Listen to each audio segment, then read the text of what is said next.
ഒരു ആത്മകഥ എഴുതണമെന്നുണ്ട്. വരട്ടെ, അതിനുള്ള സമയമൊന്നും ആയിട്ടില്ല. നീയേ ആത്മകഥ എഴുതണം, അത് അത്യാവശ്യമാ. ഭാര്യയുടെ കാര്യം മാത്രം എഴുതാതിരുന്നാ മതി. അതുമാത്രമല്ലേ ഒരു നാറ്റക്കേസുള്ളൂ. അല്ല, ചേച്ചി വന്നെന്തിനാ? എന്തോ ഒരു കാര്യമുണ്ടല്ലോ. അത് ദീപകിന്റെ കല്യാണം കഴിഞ്ഞിട്ട് കുറച്ച് ദിവസമായില്ലേ. അവനെ അവളെയും കൂടി നമുക്കൊരു ഹണിമൂൺ അയക്കണ്ടേ? നല്ല കാര്യമാ. അവര് വല്ല സ്ഥലവും പ്ലാൻ ചെയ്യുന്നുണ്ടോ? അവന് വിദേശത്തൊക്കെയാ നോട്ടം. പക്ഷേ പെണ്ണൊരു പഴഞ്ചൻ ടൈപ്പാ.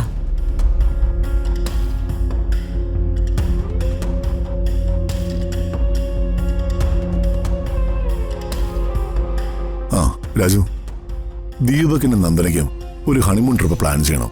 അത് എങ്ങോട്ട് വേണം? അത് അവരല്ലേ സാർ പ്ലാൻ ചെയ്യണ്ടേ? ഈ കുളു മണാലിയിലേക്കായാലോ? അത് കൊള്ളാം. ചണ്ഡീഗഡ് ഇന്റർനാഷണൽ എയർപോർട്ടിലേക്ക് 2 ടിക്കറ്റ് ബുക്ക് ചെയ്യ രാജു. അവര് പോയിട്ട് വരട്ടെ. അല്ല, എന്നാ പോകുന്നത്? വല്യമ്മാവാ, കേറുവാ. ഹണിമൂൺ ട്രിപ്പൊന്നും വേണ്ട വല്യമ്മാവാ. എനിക്ക് യാത്ര ചെയ്യാനൊന്നും വയ്യ.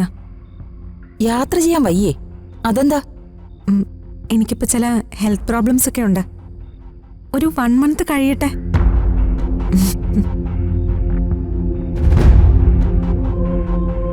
ദീപകിനും അതും ഇത് ശാപമാണല്ലോ. ശ്രീമതി ദിവ്യ ശാപമായിരിക്കും സാറേ.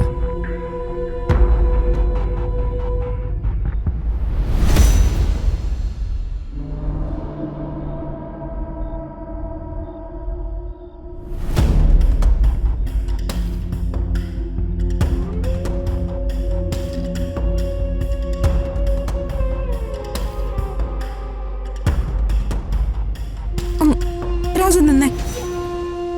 ഞങ്ങളെ ഹണിമൂൺ അയക്കണമെന്ന് രാജുന് എന്താ ഇത്ര താല്പര്യം? അയ്യോ, എനിക്കൊരു താല്പര്യവും ഇല്ലേ. പിന്നെന്തിനാ ടിക്കറ്റ് എടുക്കാനൊക്കെ തയ്യാറായത്? വർമ്മ സാറ് എന്റെ ഫാദറിലോയാ, ഗാർഡിയനാ. സാറ് പറഞ്ഞു, ഞാൻ അനുസരിക്കുന്നു, അത്രേ ഉള്ളൂ. ഞാൻ ദീപകിനെ കല്യാണം കഴിച്ചെന്നേ ഉള്ളൂ. അവനുമായിട്ട് ഹണിമൂണിന് പോണോന്നൊന്നും ഞാൻ തീരുമാനിച്ചിട്ടില്ല. മനസ്സിൽ പണ്ട് മുതലേ മറ്റൊരാളാണല്ലോ.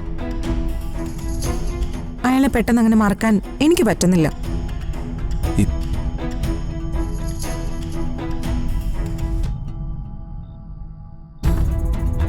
ഇവളിത് എന്ത് ഭാവിച്ച എന്റെ ദൈവമേ.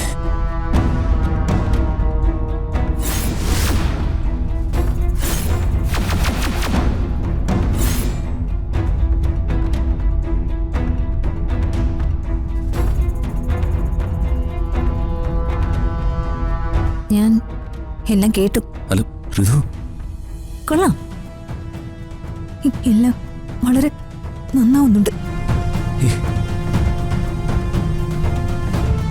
ഋതു, ഋതു, ദൈവമേ.